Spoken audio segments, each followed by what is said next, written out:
Consider the reality of John, a 38-year-old software developer in Austin, Texas. 6 months ago, he lived the quintessential tech boom dream: a beautiful home, trendy cafes, and luxury vacations. He believed his cognitive skills shielded him from economic volatility. Then, on a random Tuesday morning, while sipping his artisanal espresso, the corporate guillotine fell. John wasn't let go because his company was failing. It had just recorded its most profitable year in history. He was purged because an algorithmic model determined his entire department could be replaced by automated workflows and specialized software, slashing operational costs by 70%.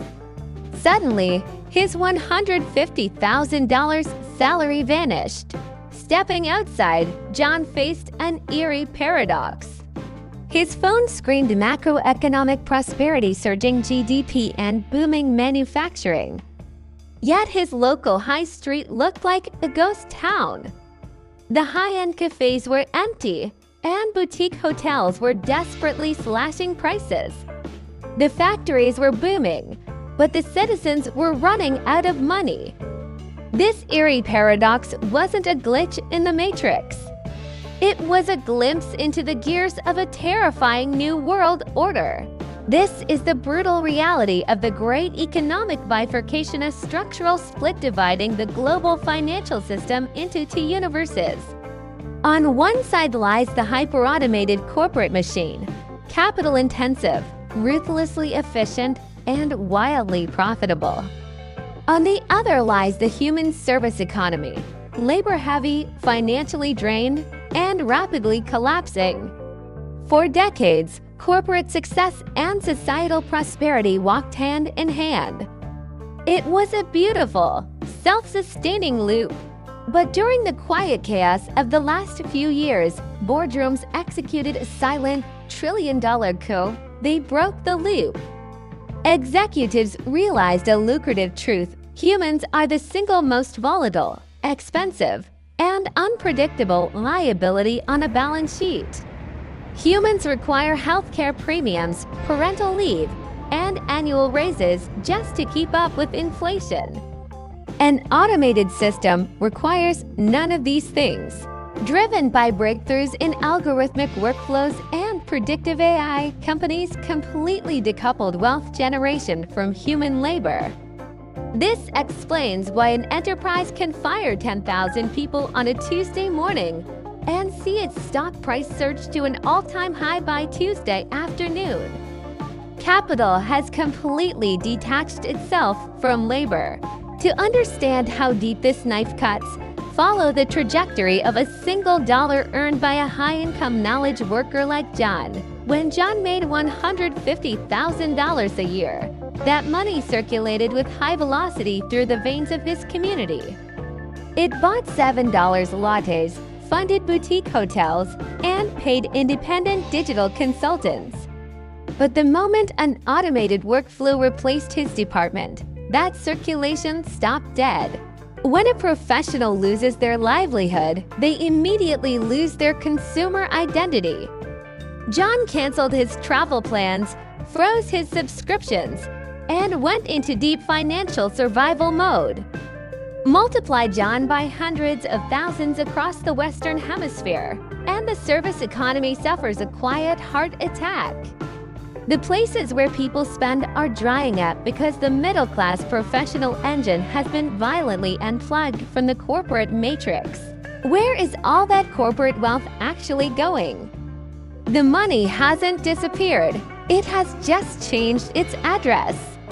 It lives within a closed-loop system of elites, institutional assets, and heavy automated infrastructure.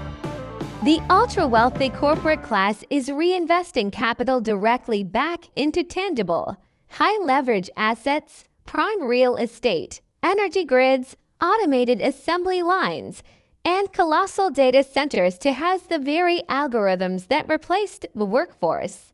The wealth of the world is bypassing the human economy entirely.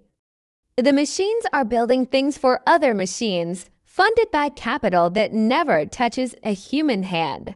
This profound structural split creates an incredibly perilous landscape for rookie investors, aspiring content creators, and digital entrepreneurs relying on outdated playbooks. Most people build businesses assuming a booming stock market means consumers have disposable income to spend. This is a fatal strategic mistake. If you build a business that relies on the financial health of the exhausted middle class, you are steering your ship directly into an economic brick wall. The old world of mass consumer spending on lifestyle luxuries is fracturing into dust. Survival demands a ruthless, calculated pivot. You must stop looking at the economy through an emotional lens and track the cold flow of capital. Wealth is fleeing low-margin service sectors and crowding into automation tools, enterprise-level digital infrastructure, B2B scaling platforms, and high-value, uncopyable assets. If you are a content creator, pumping out surface-level, generic lifestyle content is a fast track to financial irrelevance. The audiences who used to reward that content are currently gripped by an existential fear of survival. The real, explosive opportunity lies in shifting your perspective toward a microeconomics lens. People are desperately searching for creators who can pierce through the confusing corporate propaganda, explain why their worlds are changing, and show them how to build resilient digital shields against automated displacement. High-value storytelling that confronts these shocking realities with brutal clarity is the only thing that commands true authority and monetization. For digital entrepreneurs, the lesson of John's downfall is an urgent, flashing red light. You cannot afford to become a slave to content or an operator of an inefficient, labor-heavy business model. If your digital brand relies on a massive, expensive team performing repetitive cognitive tasks, you are holding a ticking time bomb. The exact same algorithmic models that wiped out John's department are commercially available to wipe out your business model next week. The undisputed winners of this era are lean, hyper-agile digital entities that weaponize automation to maximize leverage while keeping internal overhead close to zero. By deploying specialized software pipelines and creating autonomous workflows, a single digital operator can command the economic output that used to require an entire corporate division. You must position your business to serve the entities winning the bifurcation, offering precise solutions that drive efficiency or facilitate automation. The Great Economic Bifurcation is not a temporary downturn. It is a permanent rewrite of the global operating system. The middle ground has completely vanished. You cannot protest the march of automation, nor can you wish the old economy back into existence. Your only viable option is to look directly into this cold, stark reality, drop your outdated assumptions, and adapt your personal strategy with absolute precision. Stop looking at how capitalism used to function and start positioning yourself where the capital is actually migrating.